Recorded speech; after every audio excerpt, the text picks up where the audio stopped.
तो दोस्तों देश में ई रूपी जो है वो लॉन्च हो चुका है। आज मैं आप लोगों को ई रूपी के बारे में A to Z एक एक चीज़ विस्तार में बताने वाला हूं। आप इस वीडियो को एंड तक ज़रूर देखें ताकि आपको ई रूपी के बारे में पूरा डिटेल मिल जाए।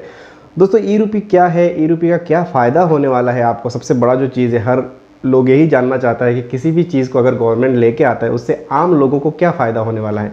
तो आज मैं इस चीज़ के बारे में आप लोगों से डिस्कस करूंगा कि ई रूपी से आम लोगों को क्या फ़ायदा होगा और ई रूपी का यूज़ कैसे होगा, ई रूपी किसने डेवलप किया है, सारा चीज़ इस वीडियो में मैं आप लोगों को बताऊंगा।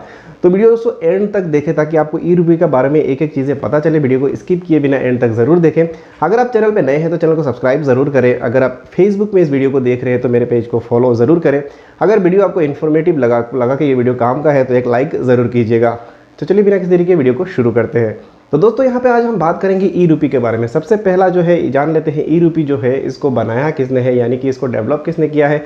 ई रूपी को डेवलप किया है एनपीसीआई ने। एनपीसीआई ने national payment corporation of India. इसके बारे में बहुत सारे लोगों को पता है। जैसे एनपीसीआई ने पहले भी एक चीज़ डेवलप किया था जो आज बहुत चल रहा है, जिसको हम यूपीआई के रूप में जानते हैं। आजकल हर कोई लोग बहुत ही हर लोग आसानी से ट्रांजेक्शन कर लेते हैं यूपीआई की मदद से। इसी यूपीआई को एनपीसीआई ने ही डेवलप किया था। फ़ोन पे भीम ऐप हो गया, फिर बहुत सारे गूगल पे वगैरह में जो भी इंटरफेस यूज़ होता है यूपीआई का, उसी यूपीआई को एनपीसीआई ने ही डेवलप किया था। ये रिजर्व बैंक के अंडरटेकिंग है, गवर्नमेंट अंडरटेकिंग ऑर्गेनाइजेशन है जिसने ये डेवलप किया है। तो ये ई रूपी जो है उसी ऑर्गेनाइजेशन ने डेवलप किया है। तो आइए जानते हैं ये ई रूपी जो है किस तरह से किस फॉर्म में आएगा। दोस्तों ये ई रूपी के लिए आपको इंटरनेट कनेक्शन की कोई ज़रूरत नहीं है या फिर आपके पास कोई स्मार्टफोन या फिर कोई ऐप की ज़रूरत नहीं है। ये ई रूपी जो है एक SMS बेस कोड पे भी आएगा, या अगर आपके पास स्मार्टफोन है तो आपके पास एक QR कोड के रूप में भी आ सकता है। दोस्तों एक सिंपल भाषा में आपको समझा देता हूँ। अगर मान लीजिए अमेज़ॉन का जैसे गिफ्ट कार्ड हो जाता है, या फिर एक सरल भाषा में आपको समझाऊँ तो जैसे कि मान लीजिए पहले आप एयरटेल का 10 रुपये का कूपन खरीदते थे, उसमें स्क्रैच करते थे, उसमें कोड आता था। ठीक उसी तरह आपके फ़ोन में जो भी ऑर्गेनाइजेशन आपको ई रूपी मतलब दे रहा है, मान लीजिए कोई ऑर्गेनाइजेशन हो, गवर्नमेंट हो, आपको ई रूपी भेज रहा है, तो आपको वो क्या करेगा, आपके मोबाइल में एक SMS में एक कोड डाल देगा। उस कोड को आप जाके जहाँ आपको ई रूपी को रिडीम कराना है, यानी ई रूपी को यूज़ करना है, जहाँ जाके वहाँ पे उस कोड को दिखाएंगे उस ऑर्गेनाइजेशन को, उस दुकानदार को, या फिर उस जहाँ भी स्कूल कॉलेज है जहाँ भी आपको ई रूपी दिखाना है, वहाँ पे जाके उस कोड को दिखाएंगे। उस कोड का जो वैल्यू होगा उसका जो फ़ायदा है आपको वहाँ से मिल जाएगा। तो बहुत ही सिंपल है ये, बस आपके मोबाइल में एक कोड आएगा। आपको इसके लिए कोई स्मार्टफोन या फिर इंटरनेट कनेक्शन की ज़रूरत नहीं है। आपके मोबाइल में एक कोड आ जाएगा, उस कोड को आप जाके वहाँ पे रिडीम करा सकते हैं। मतलब ये ई रूपी जो है एक हो गया आपका वाउचर बेस्ड पेमेंट सिस्टम हो गया, और ये पर्सन टू पर्सन ही काम करेगा। पर्सन टू पर्सन बोले तो जैसे कि आपके पास आया है तो आप ही जाके उसको एक्सेस करा सकते हैं, मतलब आपके नाम पे इशू होगा ये, और आप जाके उसको उसका फ़ायदा जो है आप जाके ले सकते हो वहाँ पे। तो दोस्तों जैसे कि आपको पता चला ई रूपी जो है ये वाउचर बेस में आएगा। आपको इसके लिए कोई इंटरनेट कनेक्शन की ज़रूरत नहीं है। नॉर्मली आपके पास कोई भी 2G फ़ोन होगा तो आपके पास आपके मोबाइल पर SMS के रूप में वो कोड आ जाएगा, और वो कोड जाके आपको जिस ऑर्गेनाइजेशन के लिए वो कोड दिया गया है उसी ऑर्गेनाइजेशन में जाके आप उसको रिडीम करा सकते हैं। यहाँ पर एक चीज़ दोस्तों आपको जानना ज़रूरी है। अगर आपको मान लीजिए ई रूपी का वाउचर मिला है, मान लीजिए आपको स्कॉलरशिप के लिए गवर्नमेंट ने ई रूपी दिया है, तो वो जो ई रूपी का कोड है वो आप सिर्फ यूनिवर्सिटी या कॉलेज में जाके ही उसको रिडीम करा सकते हैं। ऐसा नहीं है कि आप ई रूपी का कोड जो है आपको दिया गया है स्कॉलरशिप के लिए और आप उसको जाके कहीं और रिडीम करा रहे हैं, तो उस तरह से वो काम नहीं करेगा। तो ये हो गया फर्स्ट चीज़ जो है मैं आपको बताऊँ कि ई रूपी किस तरह से किस फॉर्म में आएगा। अभी आपको बता देता हूँ कि ई रूपी का फ़ायदा जो है किस तरह से आम लोगों को होने वाला है। तो दोस्तों आइए यहाँ पे आप बताता हूँ मैं आप लोगों को ई रूपी का जो है ये किस तरह से ई रूपी जो है आम लोगों को फ़ायदा पहुँचा सकता है। ये दोस्तों बेसिकली ई रूपी जो है एक लीक प्रूफ पेमेंट सिस्टम है। मान लीजिए गवर्नमेंट का जो भी वेलफेयर का जितना भी काम होता है, जैसे मान लीजिए गवर्नमेंट जो है स्कॉलरशिप लेके आता है स्टूडेंट्स के लिए, या फिर ऐसे बहुत सारे स्कीम्स है गवर्नमेंट का, डायरेक्ट बेनिफिशियरी ट्रांसफ़र हो गया, पैसा जो आम जनता को गवर्नमेंट मदद के रूप में देता है। वो पहले क्या करता था, गवर्नमेंट अकाउंट पे ट्रांसफ़र करता था, जो कैश विड्रॉ करके लोग उस कैश का इस्तेमाल करते थे। लेकिन उसमें बहुत सारे लूपहोल होते थे। जैसे मान लीजिए इसमें मिडिल मैन आ जाते थे, वो लोग अपने अकाउंट में ले लेते थे पैसा, उसका यूज़ कर लेते थे, या फिर घर में भी अगर पैसा आ रहा है, स्टूडेंट का पैसा हो गया तो उसका पेरेंट भी यूज़ कर लेते थे, या फिर ऐसा बहुत सारे लूपहोल होते थे इसमें। लेकिन ये जो ई रूपी का सिस्टम है इसमें क्या होगा, गवर्नमेंट जो भी वाउचर इशू करेगा, जिन बेनिफिशियरी के नाम पे इशू करेगा, उन्हीं के मोबाइल में वो कोड जाएगा, और वो कोड जो है दोस्तों अगर वो स्कॉलरशिप के लिए इशू हो रहा है तो वो सिर्फ यूनिवर्सिटी और कॉलेज में ही जाके रिडीम होगा, वो कहीं और इस्तेमाल नहीं होगा। ऐसा नहीं है कि आपको वो रिडीम आप किसी दुकान में जाके खाना खा लिए, ऐसा नहीं। उस कोड को आपको सिर्फ यूनिवर्सिटी में ही रिडीम करना पड़ेगा। अगर मान लीजिए जैसे कि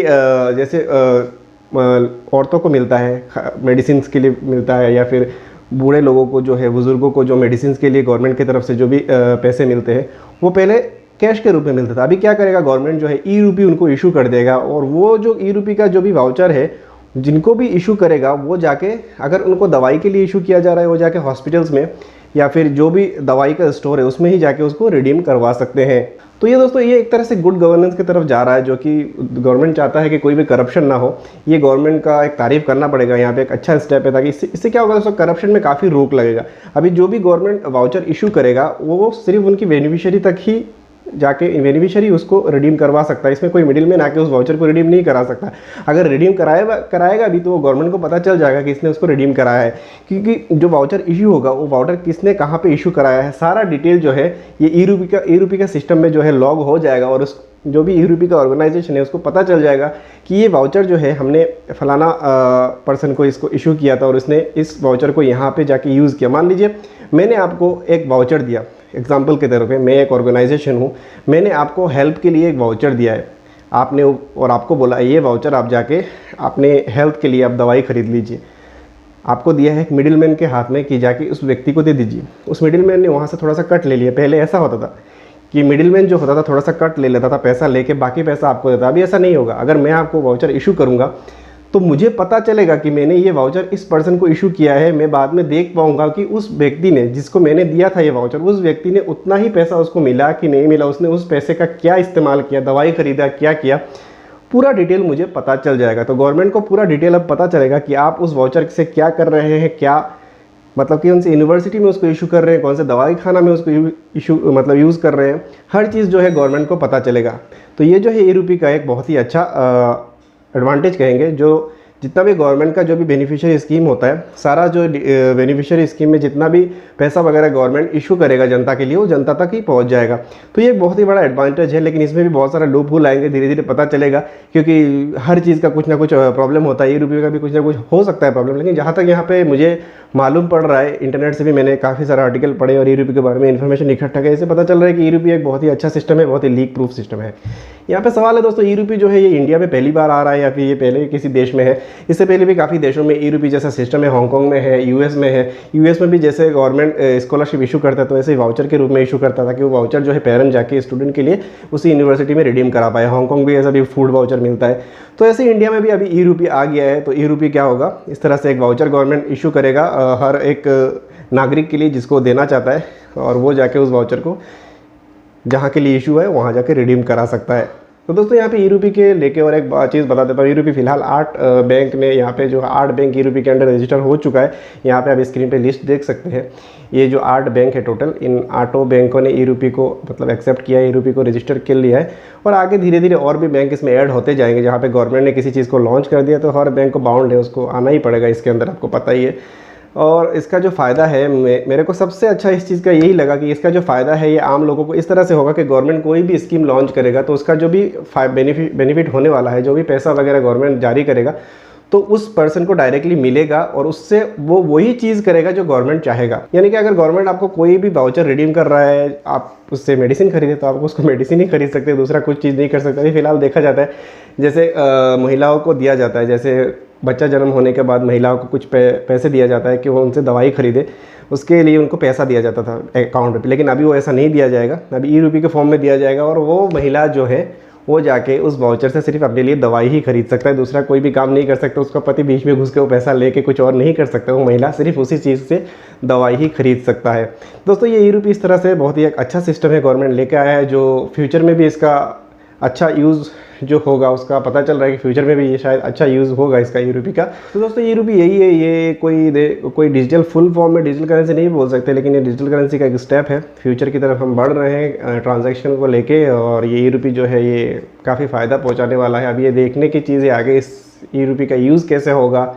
हर चीज़ में कुछ ना कुछ लूप होल होता है। मेरा खुद के एक्सपीरियंस से बोल रहा हूँ, जहाँ गवर्नमेंट बोलता है कि कैशलेस इंडिया, लेकिन आज भी मैं बहुत सारे जगहों पे जाता हूँ, बहुत सारे रेस्टोरेंट जो है हॉस्पिटल से कैश एक्सेप्ट नहीं करते, बोलते सॉरी ऑनलाइन ट्रांजैक्शन एक्सेप्ट नहीं करते, बोल के उनका कैश चाहिए। तो ई रूपी में भी ऐसा ही कुछ शायद हो सकता है, ना हो वही अच्छा है। जिनका पैसा है उनको ही मिले, गवर्नमेंट जिनके लिए इशू करता है उनको उनका पैसा मिले, उनका हक है, और वो उसी काम में उसको यूज़ करे, कोई गलत यूज़ ना करे।